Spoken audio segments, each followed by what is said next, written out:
Assalamualaikum warahmatullahi wabarakatuh. Pada pertemuan ini kita akan melanjutkan materi struktur grup, yaitu untuk grup dan sifat dasar grup. Pada pertemuan kemarin kita sudah membahas tentang struktur aljabar, bahwa di sana kita membahas struktur aljabar tidak lain adalah himpunan yang dilengkapi dengan operasi. Artinya operasi yang diberikan terdefinisi dengan baik.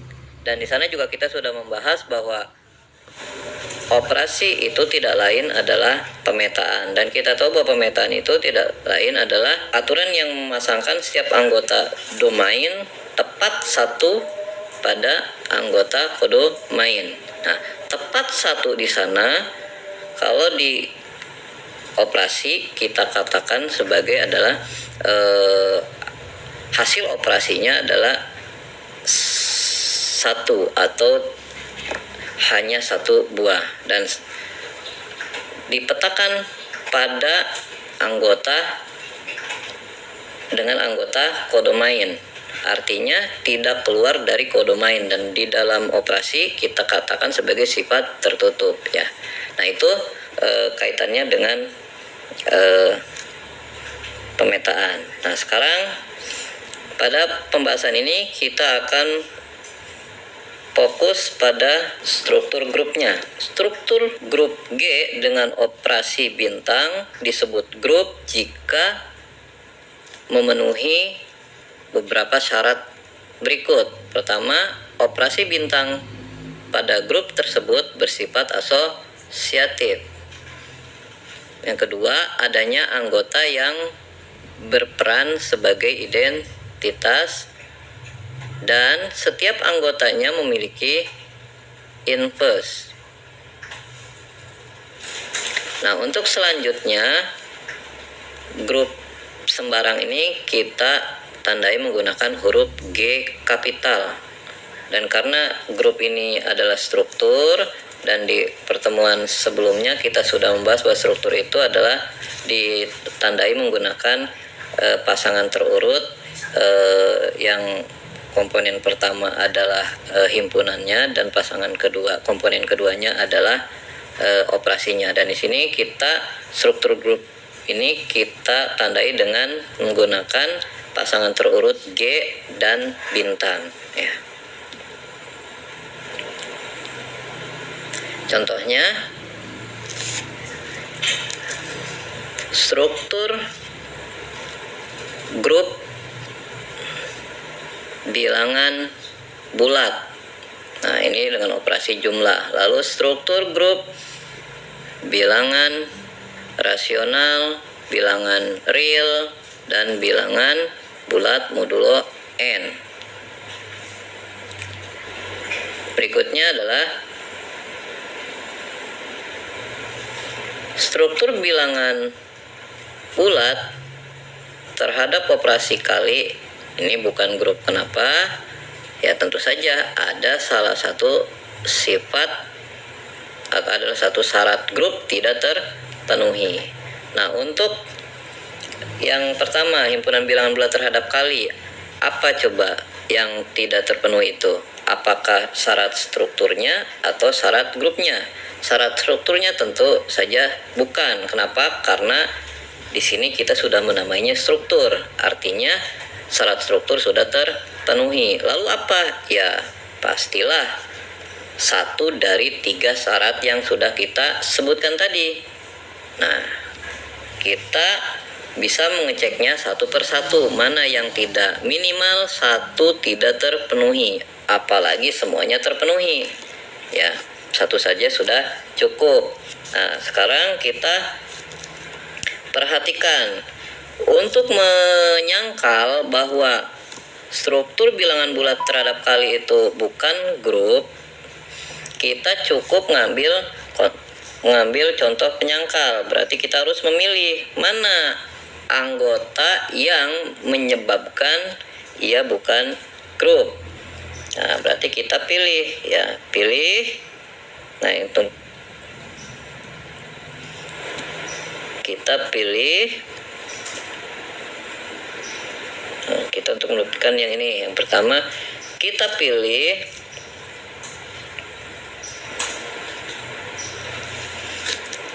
apa? Pilih anggota bilangan bulat yang tentunya menyangkal syarat-syarat tadi, paling tidak satu syarat itu. Nah, kita di sini bisa ambil apa? Ya paling gampang Anda ambil 0 ya. Kalau kita ngambil 0, kan tadi syaratnya ada berapa? Ada 3. Pertama harus bersifat asosiatif, lalu memiliki unsur identitas, dan satu lagi setiap anggotanya memiliki inverse atau balikan. Ya kita pilih aja 0 anggota bilangan bulat. Nah, 0 anggota bilangan bulat. Maka ketika kita ngambil 0 bilangan bulat, 0 kita tahu dikalikan dengan bilangan bulat manapun hasilnya akan menjadi 0. 0 dikali dengan bilangan bulat manapun, ya kan, hasilnya sama dengan 0, ya kan, untuk ini A-nya sembarang bilangan bulat. Nah, dari sini kita tahu bahwa 0 itu kan tidak sama dengan 1. Kita tahu bahwa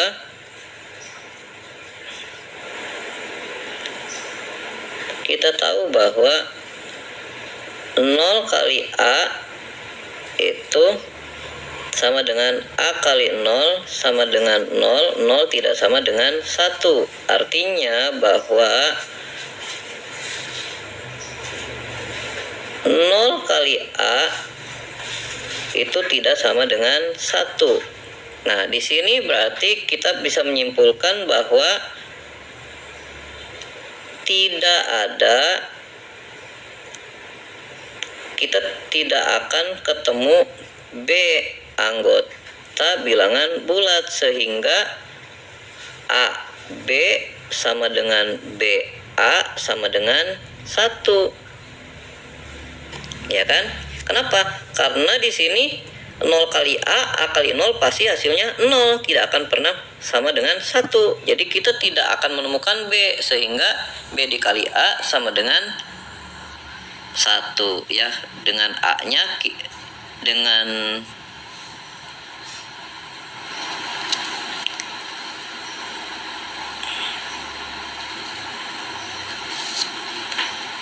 dengan salah satunya di sini adalah 0 ya.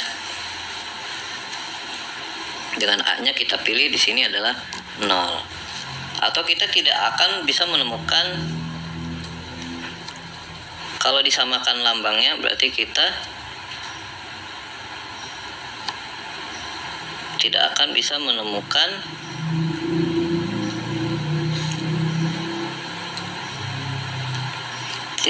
menemukan A ya, sehingga AB sama dengan BA sama dengan 0.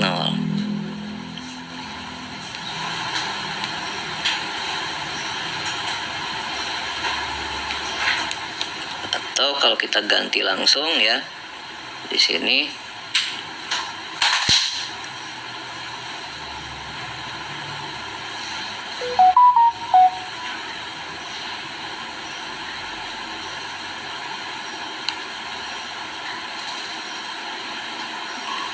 ya, kita langsung samakan aja tandanya. Di sini kita samakan tandanya.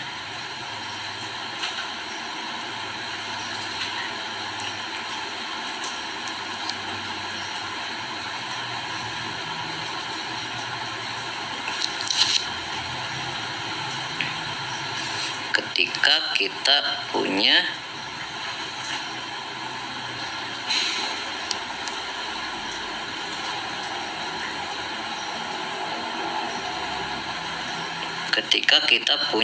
ketika kita punya B-nya sama dengan 0 ya. Ketika kita punya B-nya sama dengan 0.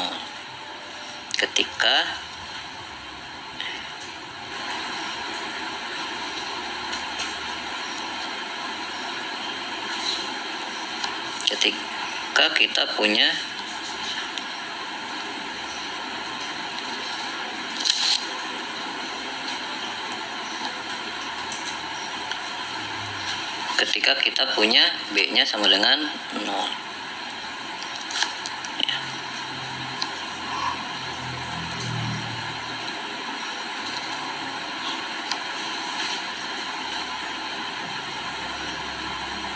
Nah,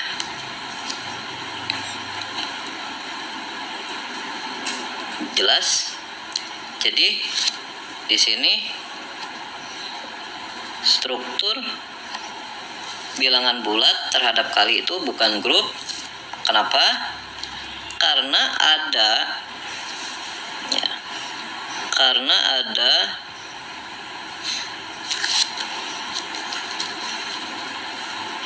0 anggota bilangan bulat.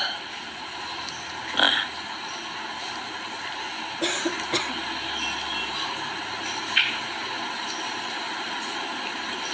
sehingga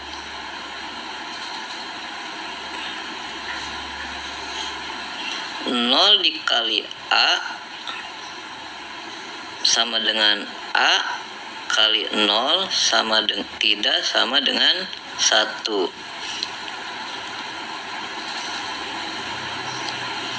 Dan 0 ini inverse 0 ini tidak ada ya. Nah, berikutnya untuk bilangan rasional dan bilangan bulat modulo 12 ini juga bukan grup, Anda kerjakan sendiri ya. Nah, kita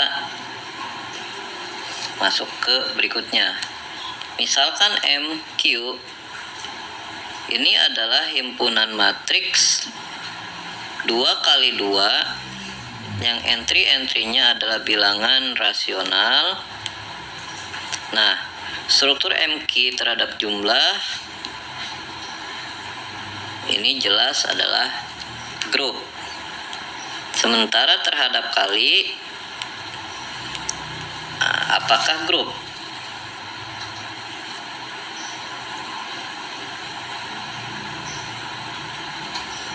Nah, ini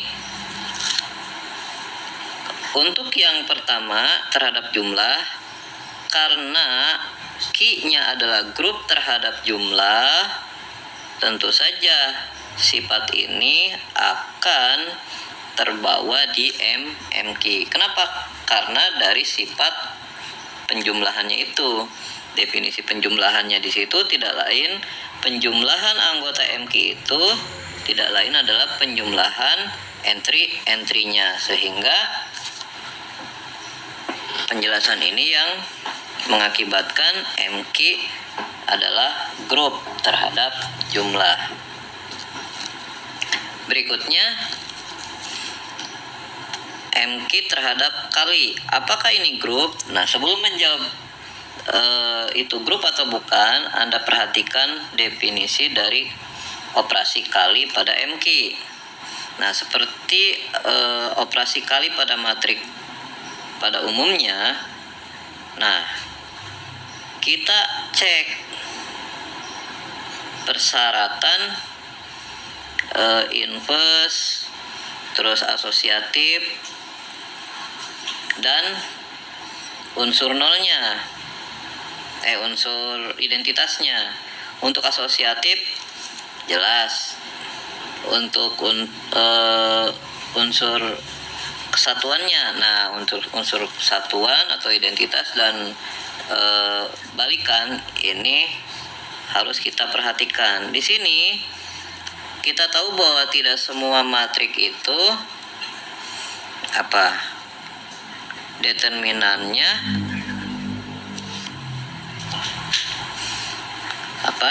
determinannya tidak nol. Artinya ada matrik yang determinannya nol. Kita tahu ketika matrik tersebut determinannya nol, nah ini berdampak kepada inverse. Artinya ketika determinannya nol, inverse-nya tidak ada. Nah di sini berarti kita ambil contoh aja ya. Kita ambil contoh, kita pilih matrik yang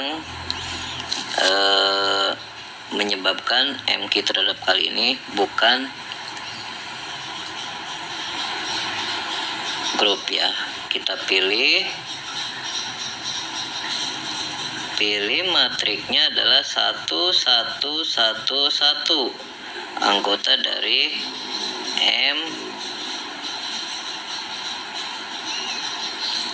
MQ. Nah, kita cek apa inverse dari matrik ini. Kan rumus inverse itu tidak lain adalah 1 per determinan bla bla bla, kan gitu ya. Nah, syarat untuk inverse itu adalah 1 per determinannya. Nah, kalau determinannya ada berarti inverse-nya ada. Kalau determinannya tidak ada berarti inverse-nya juga tidak ada. Kita cek determinannya. Determinan dari matrik itu adalah determinan dari matrik 1 1 0 0 1 1 1 1. Ini tidak lain adalah determinannya adalah 0. Nah, dari sini ini artinya inverse 1 1 1 ini tidak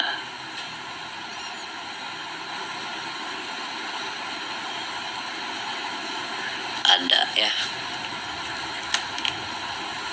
Tidak ada. Nah, jelas dari sana, dari penjelasan di sana. Oke, berikutnya kita masuk ke grup komutatif. Apa itu grup komutatif?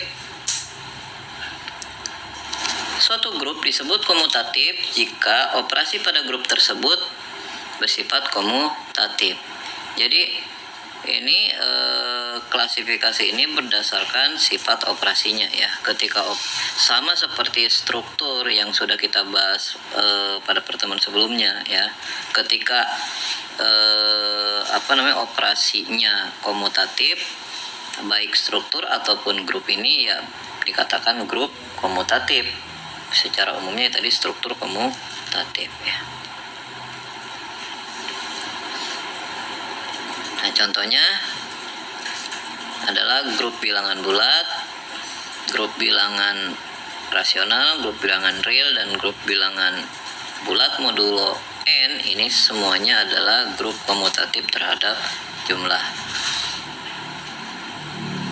Nah, ketika kita masuk ke himpunan matriks atas bilangan rasional berukuran 2x2.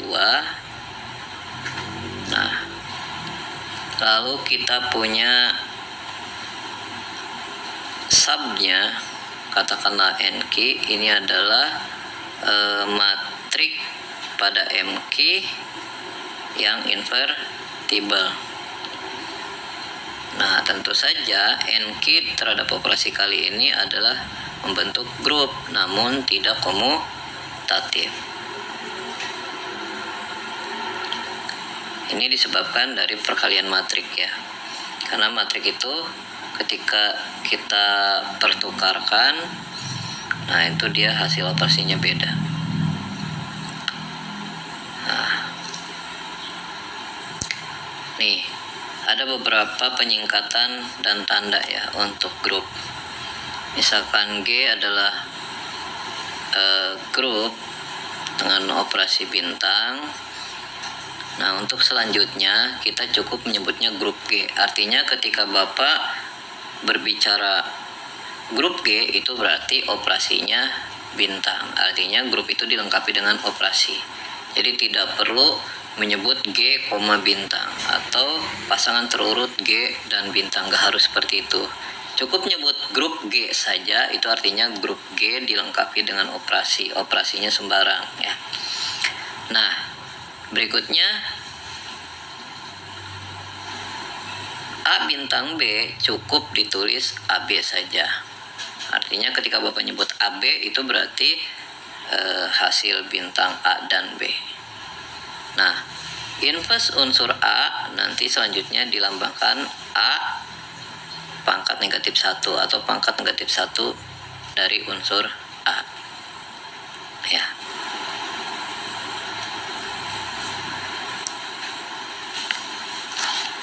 Nah, sampai di sana, sampai di situ ada yang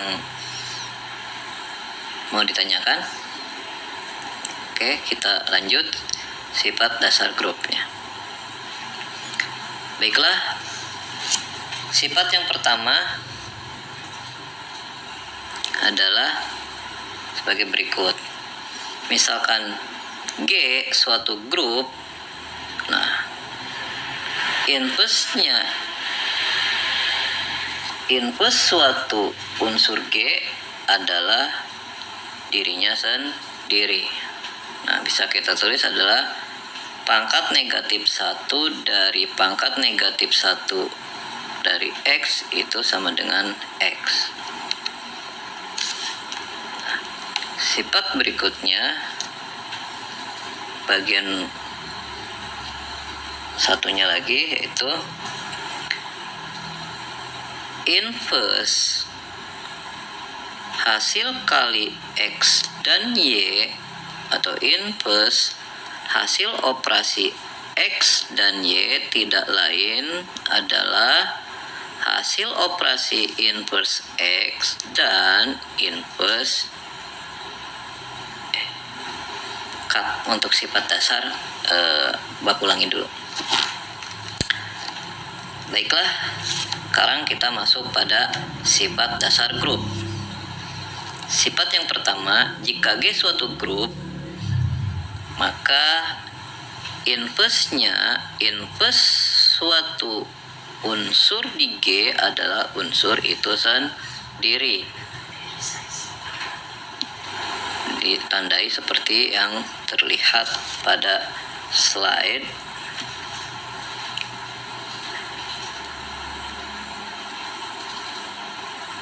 Nah, seperti yang ini.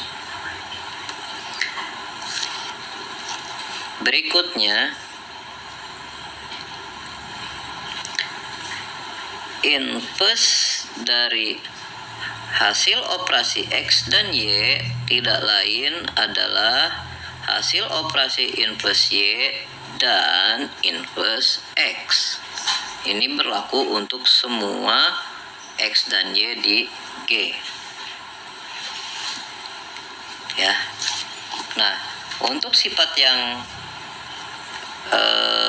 poin pertama, sifat pertama, poin pertama itu di sini diketahuinya adalah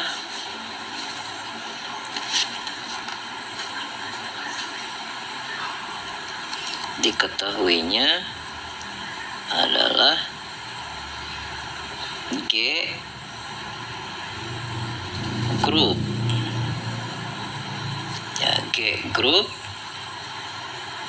lalu X anggota dari G. Ditanyanya apakah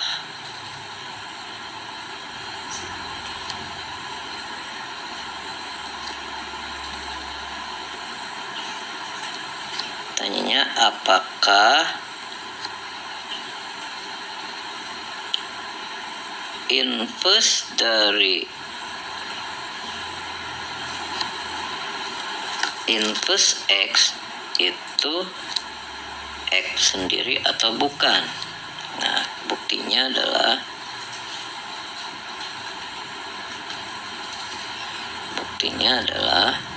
kita ambil X anggota dari G. Kenapa kita bisa ngambil X anggota G? Karena G adalah himpunan dan G itu grup itu adalah himpunan hampa. Artinya G memiliki anggota, sehingga kita bisa mengambil sembarang anggota, katakanlah X. Nah,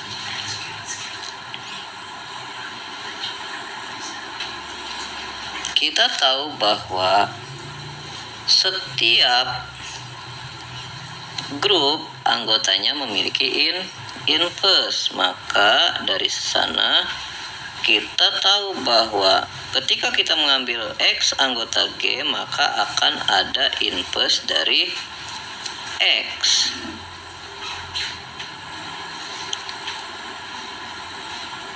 Sehingga X inverse sama dengan X inverse X sama dengan E. Nah, ini artinya ada X inverse anggota G, dan karena X inverse itu juga anggota G, maka akan ada inverse dari X inverse ini, ada, yakni X inverse anggota G. Sehingga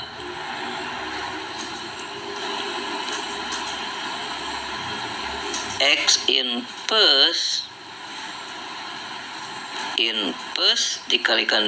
dioperasikan dengan X inverse, nah sama dengan X inverse dikalikan dengan X dioperasikan dengan X inverse ini, hasilnya adalah identitas.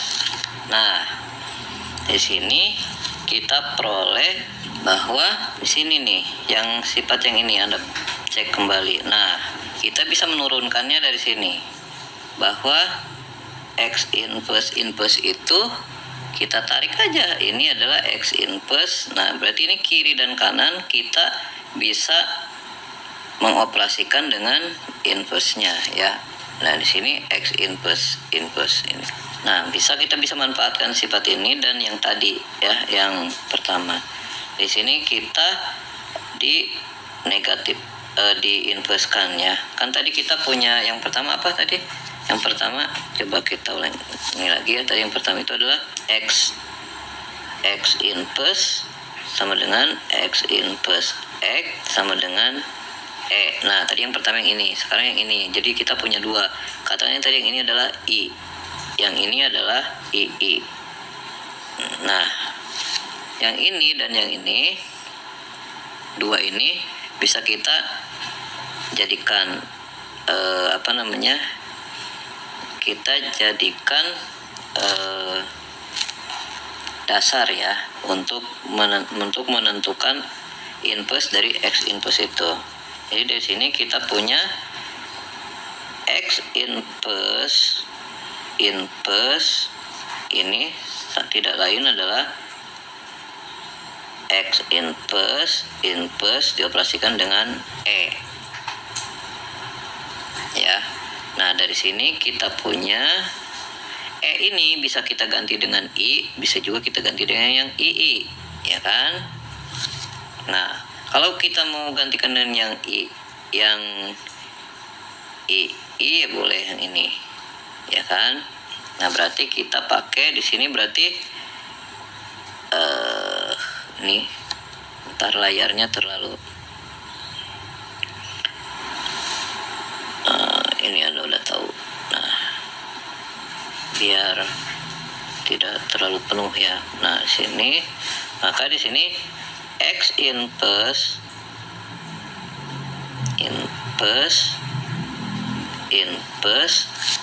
ya sama dengan, nah di sini X inverse dikalikan dengan E, ini kita ganti jadi X inverse X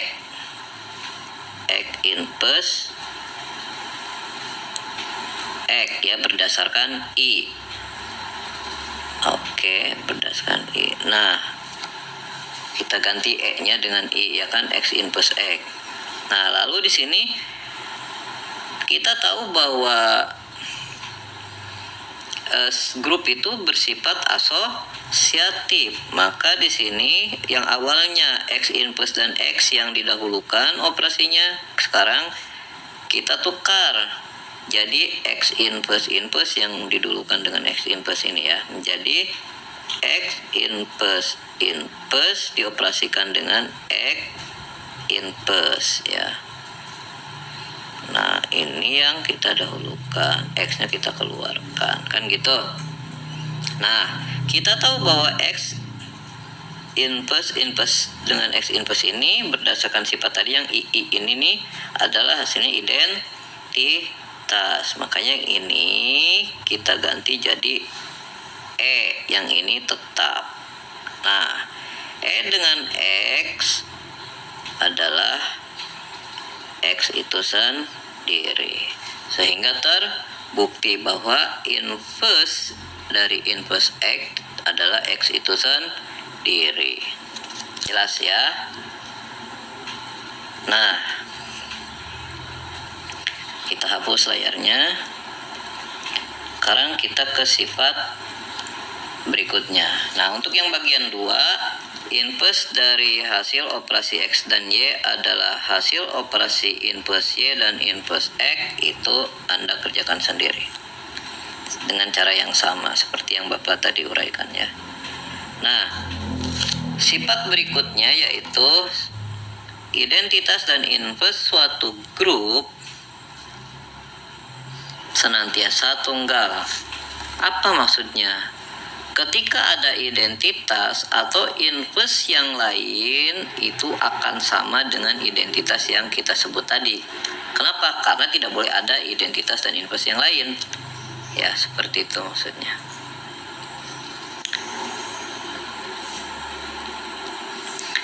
Berikutnya, pada grup berlaku hukum pembatalan, yakni untuk setiap kita mengambil 3 buah anggota G, katakanlah X, Y, Z, dengan X, Y sama dengan X, Z, atau hasil operasi X dan Y sama dengan hasil operasi X dan Z, ini mengakibatkan Y sama dengan Z ya.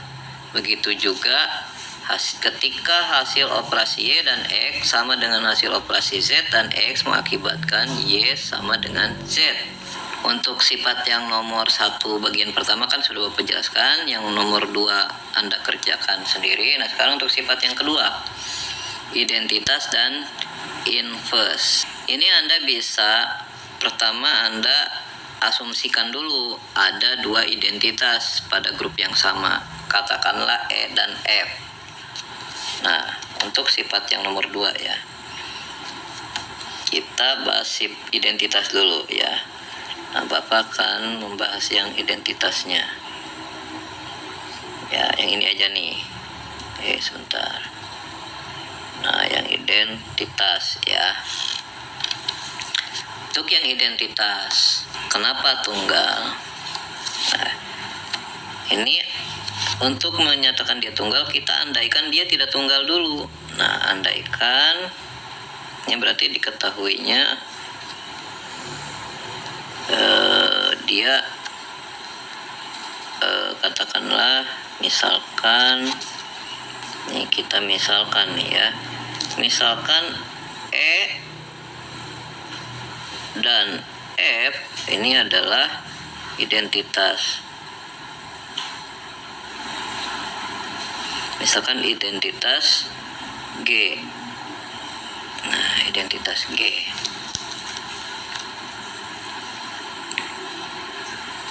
ya.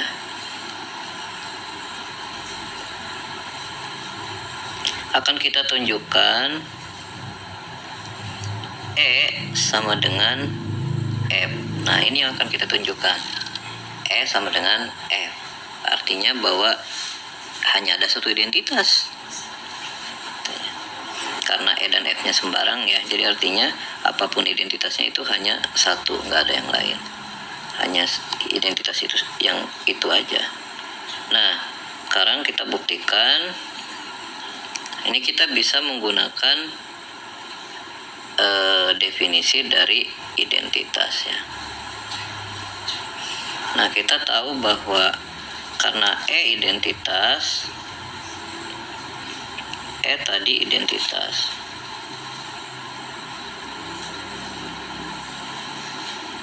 Ini artinya bahwa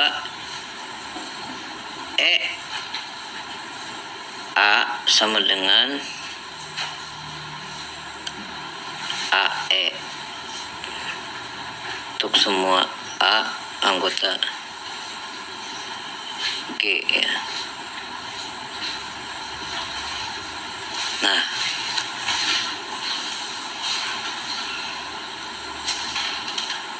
sama dengan A.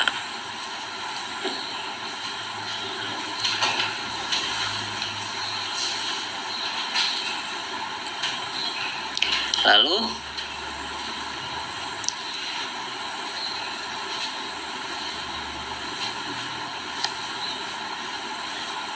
udah ya, kita hapus ini.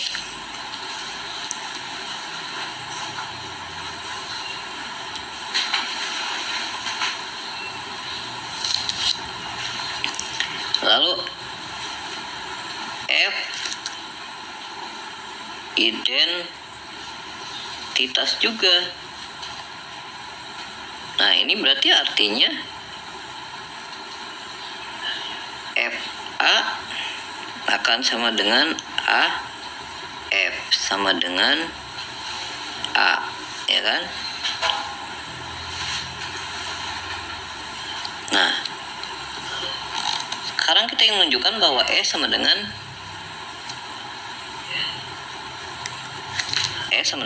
F. Nah, kita tahu bahwa E tidak lain adalah E dioperasikan dengan A inverse A.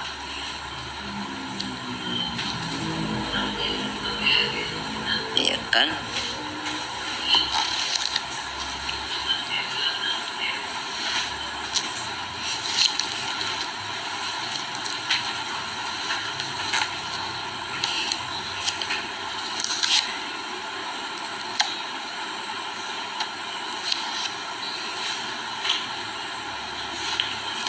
Atau kita katakanlah di sini kita punya E sama dengan E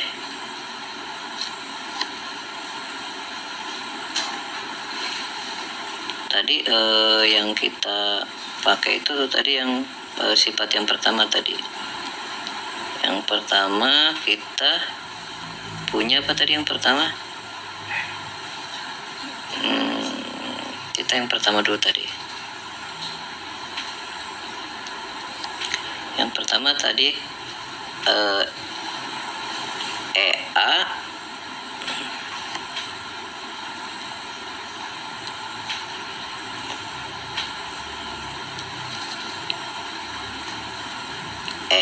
sama dengan AE sama dengan A untuk setiap A anggota G.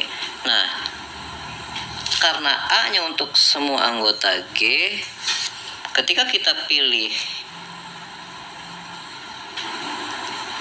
A-nya sama dengan F, maka kita memperoleh F sama dengan F E. sama dengan F. Lalu dari yang atas ini, ketika kita, karena A-nya untuk semua anggota G, ketika kita pilih F, E sama dengan E, F sama dengan E, ya kan? Nah, ini kita punya, yang ini kita punya katakanlah I. Yang ini kita punya katakanlah I. Nah, ini I dan I ini kita bisa gabungkan ya. Dari situ maka kita punya dari yang I dulu nih. Yang I itu kita punya F sama dengan F E. Nah, lalu di sini F E itu kan sama dengan EF. EF sama dengan E. Nah, di sini kita punya, akhirnya kita punya F sama dengan E. Jadi terbukti hanya identitasnya tunggal. Kenapa? Karena ketika kita asumsikan ada F ternyata sama dengan E. Karena F di sini sembarang, ya kita bisa ganti dengan G, H, I, J, ya akan sama dengan E juga. Nah, itu untuk menunjukkan bahwa identitasnya adalah tunggal. Ya. Nah, kita hapus layarnya. Nah, jadi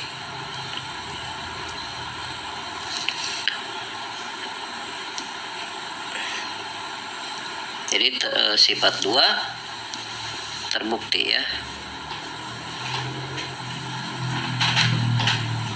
bahwa tadi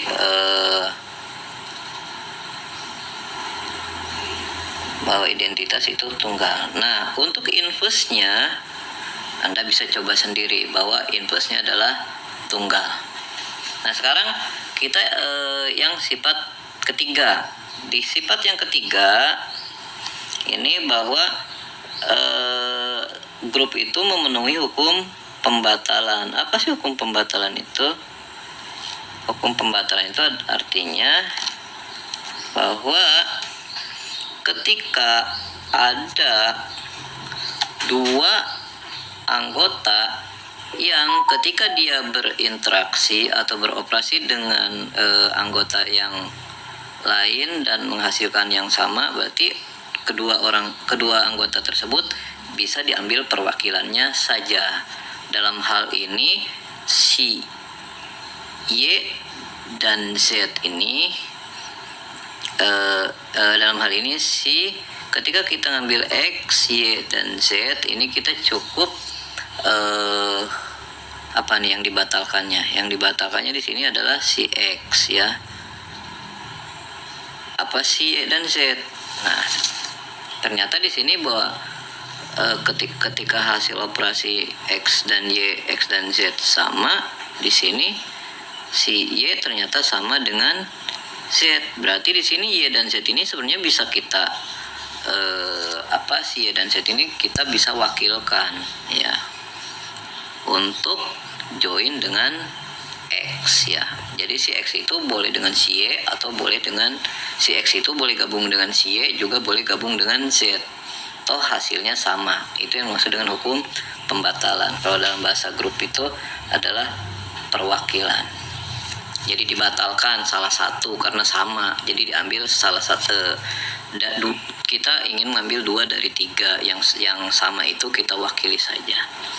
Seperti itu, karena dalam grup itu tidak bicara individu, tapi bicaranya adalah perwakilan gitu ya. Jadi ingat bahwa dalam grup itu berlaku hukum perwakilan.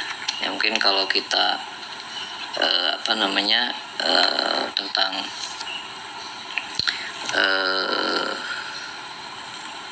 ada regu ya, misalkan mau mengirimkan regu atau apa, itu kan biasanya ada perwakilan. Untuk mewakili itu tentunya diambil yang memang kontribusinya sama terhadap tim. Jadi bukan bicara perorangannya, tapi kontribusi terhadap timnya. Walaupun dia secara individu oke, tapi ketika dia join dalam tim dia lemah, tidak sama ketika dengan yang lain, ya dia tidak bisa mewakili, ya seperti itu.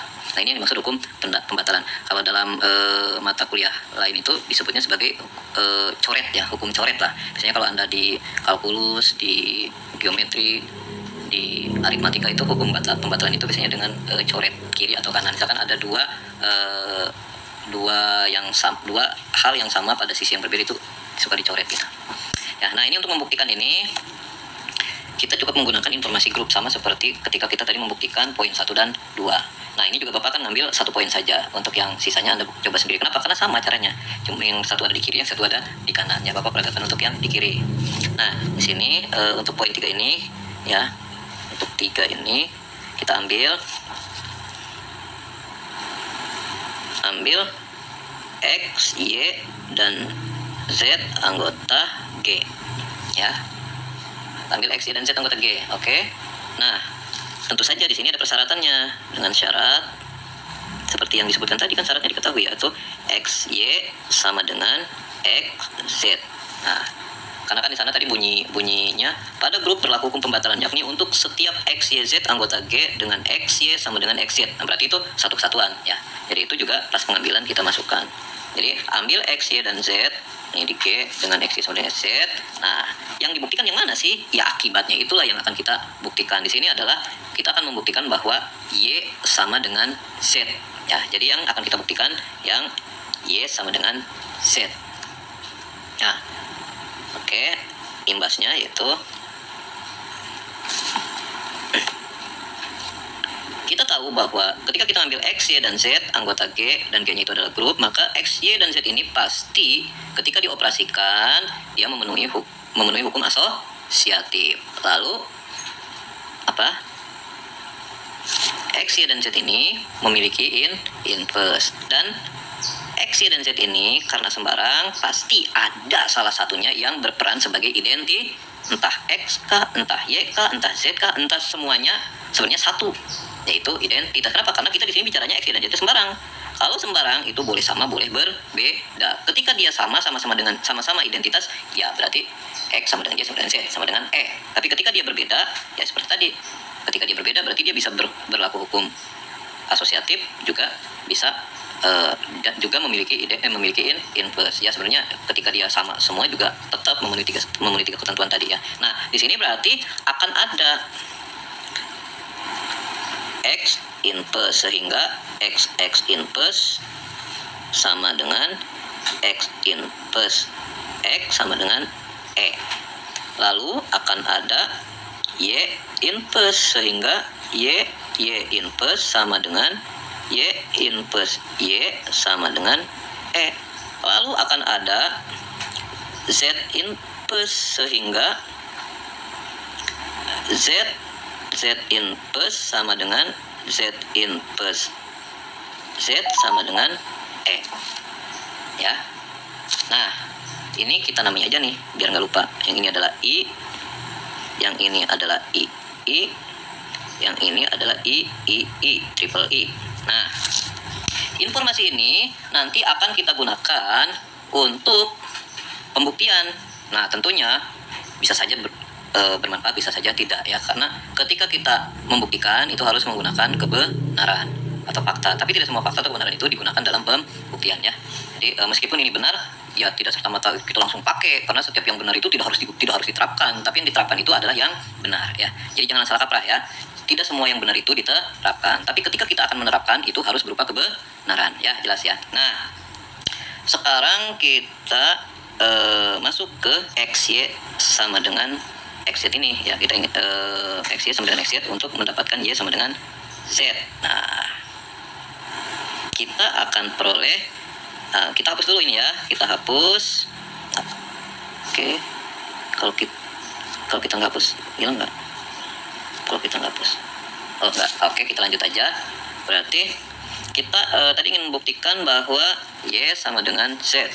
Maka kita mulainya karena kita membuktikan Y sama dengan Z, berarti kita boleh memulai dari Y, juga boleh memulai dari Z. Nah, Bapak mulainya dari Y. Y sama dengan Y dioperasikan dengan identitas. Jelas ya?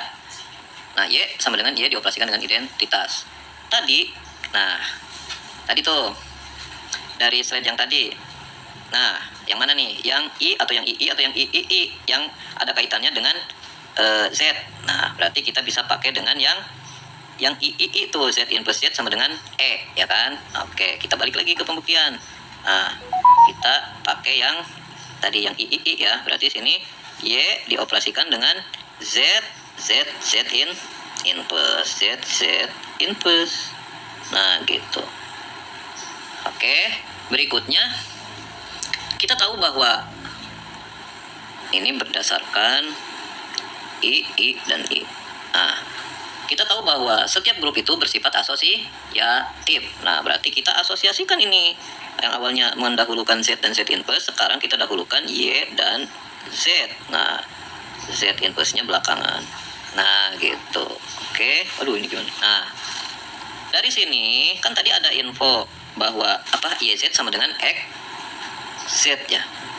YZ, coba kita balik lagi tadi, informasinya adalah XY sama dengan XZ. XY sama dengan XZ. XY sama dengan XZ. XY.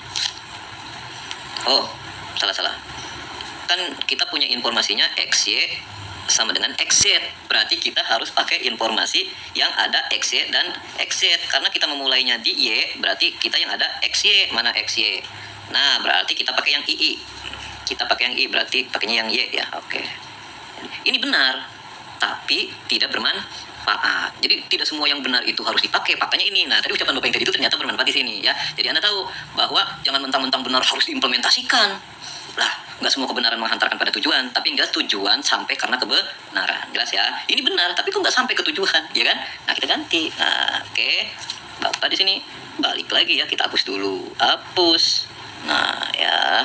Kita hapus, kita jangan pakai yang Z inverse, tapi kita pakai yang X inverse ya. Oke, kita pakai yang X inverse. Yang X inverse itu berarti yang mana tadi? Yang poin I-nya satu aja nih. Nah, udah kita pakai. Oke. Nah, gitu. Ya, kita lanjut lagi. Karena grup itu asosiatif, maka kita pakaikan Y X inverse. Jadi kita dahulukan Y dan X dulu. Kita dahulukan X dan Y, baru kemudian dengan X inverse ya. Nah, tadi di sana ada informasi ini bahwa XY sama dengan XZ. XY sama dengan XZ. Nah, XY sama dengan XZ, tapi kita punya bukan XY tapi YX. Kita punyanya XY, tapi di sini kita punyanya YX. Apa yang salah? Ayo. Masalahnya adalah kita tidak bisa langsung ya. Kita tidak bisa langsung menyamakan karena di sini grupnya bukan grup komutatif sehingga XY tidak sama dengan YE. Jadi ini benar, tapi ini tidak nyampe ke tujuan. Jadi misalnya di mana E-nya yang kita salah tempat. Jadi kebenaran pun ketika salah menempatkan itu tidak nyampe ke tujuan. Cuma kenapa? Karena E kita naruhnya di kanan, harusnya di kiri. Jelas ya. Nih bagi yang suka pendapatnya terlalu ekstrim nih, ingat nih ya, kebenaran itu tidak harus diterapkan. Tapi ketika kita menerapkan harus berupa kebenaran. Jangan sampai menerapkan dengan sesuatu yang salah ya. Yang diterapkan itu harus yang pasti benar. Makanya sebelum menerapkan harus dibuktikan. Nah, di sini kita belajar teori grup ini, kita berlatih membuktikan sifat sebelum kita terapkan sifat tersebut. Kenapa? Karena nanti ini akan menjadi fondasi Anda ketika Anda belajar kalkulus, belajar geometri, aritmatika, dan sebagainya. Kalau Anda aljabarnya mantap, teori grupnya mantap, insya Allah hidup Anda tidak akan tersesat. Kenapa? Karena Anda selalu terlatih membuktikan sebelum menerapkan. Kalau orang sudah terlatih dengan hal semacam itu, mereka nggak akan percaya pada orang kecuali sudah memverifikasikan sendiri ya. Nah, jadi jelas ya masalahnya apa tadi? Adalah salah tempat ya. Kita tempatkan dulu dong. Kita tempatkan tadi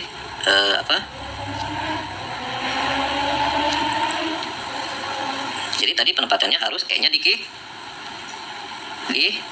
kiri ya.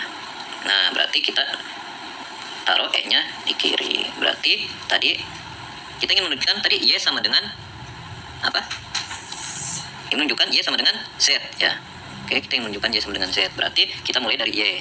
dan E-nya jangan di kanan tapi di kiri. Ya, berarti Y sama dengan E Y. Nah, seperti itu. Nah, lalu kita gunakan tadi yang keterangan yang pertama, E-nya diganti dengan X inverse X. Nah, Y-nya kita tulis kembali. Kenapa Pak tidak X inverse? Padahal di sana juga X inverse benar. Karena X inverse itu tidak menghantarkan ketemu X dan Y. Nah, dengan ini kita akan ketemu X-nya dengan Y. Nah, XY itu nanti yang akan menghantarkan ke tujuan kita. Nah, di sini kita gunakan sifat asosiatif. X inverse. Nah, X, Y. Nah, inilah yang kita tuju tadi ya. Nah, di sini kita punya apa? Punya X, Y. Nah, ini yang akan kita pakai tadi di sini bahwa X, Y. Mana tadi? Nah, ini nih, X, Y sama dengan XZ. Nah, XY sama XZ di sini baru kita bisa menggantinya. Nah, di sini tadi ada XY-nya, kita ganti dengan XZ ya. Itu maksud Bapak. Di sini X inverse dikalikan dengan XZ. Nah, kita gunakan kembali sifat asosiatif. Ini X inverse X baru Z. Nah, X inverse X kan tadi E, balikin lagi ke E. Kita persiskan dengan Z. Nah, di sini EZ sama dengan Z. Nah, dari sini kita peroleh bahwa Y sama dengan Z. Nah, di sini terbukti bahwa untuk setiap X, Y, Z anggota G ya, anggota G dengan X, Y sama dengan XZ. Nah, kita peroleh Y sama dengan Z. Jadi terbukti, artinya G memenuhi hukum pembatalan Nah, gitu. Untuk pembatalan kanannya Anda coba sendiri ya. Oke, kita beres hukum pembatalannya.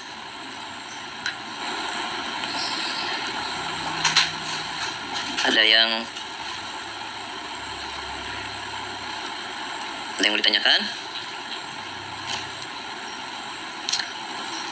Nah, sekarang masuk ke sifat berikutnya. Sifat keempat yaitu jika S suatu struktur asosiatif yang memiliki identitas kiri dan untuk setiap X anggota S terdapat unsur U anggota S yang memenuhi hasil operasi U dan X sama dengan E, maka S suatu grup.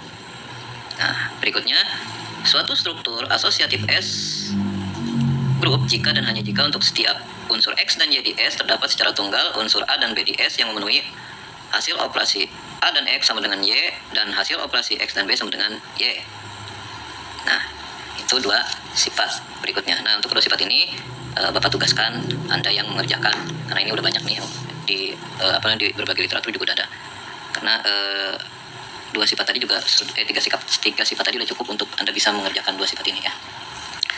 Mungkin itu saja pertemuan kita kali ini. Jika Anda masih belum menguasai sepenuhnya dan perlu untuk lebih jelas, silahkan memberikan komentar pada kolom di bawah dan nanti Bapak akan membalas di kesempatan yang ada. Itu saja. Akhirul kalam billahi taufiq wal hidayah. Assalamualaikum warahmatullahi wabarakatuh.